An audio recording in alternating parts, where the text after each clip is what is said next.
preparation for season 3? All good. After last conference, talagang, yun nga, 1 month kami nagpahinga kasi ang daming ang injured. Lalo na ako, strain yung hamstring ko, so kailangan talaga magpahinga ng 1 month na walang gagawin para lang mag-heal.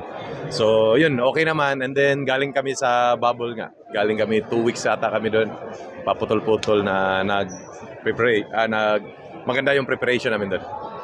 Okay ka na? Healthy ka na 100%? Nag-rehab ka pa ba? O...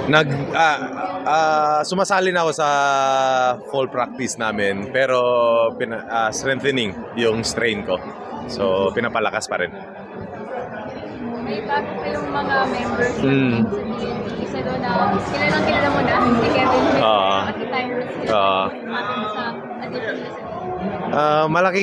Malaking dagdag yun sa team namin. Si Kevs nga, kasama ko na yan, sa cadets pa kami, sabay kami magpa-draft. So, yun nga, isang malalaki. Shooter, tapos, yun, yung kailangan din namin, katulong namin sa depensa, rebound, so laking tulong nila sa team talaga. Box, bawi sa Philippines. Bawi. Yun nga, last conference, kunti na lang, finals na sana. Grand Slam sana, pero another opportunity this coming season, so yun, babawi this coming All Filipino.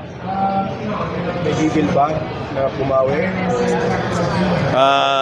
May motivation kasi pag maggigil ka baka mawala ka sa so dagdag motivation lang yung hindi namin nakuha kung ano yung dream sana namin.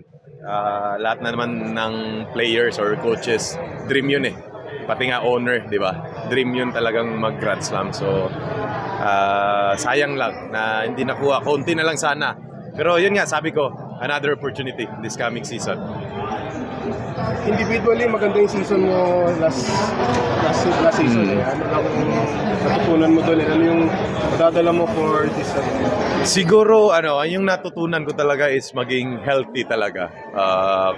Nakikita ko kasi kung healthy lang ako talagang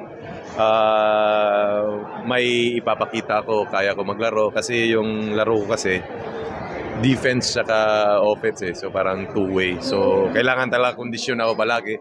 Hindi pwedeng hindi kondisyon. And then, yun nga. At the end of the day, kung sino yung healthy, yun yung may advantage eh. As an individual, as a team, ganun talaga.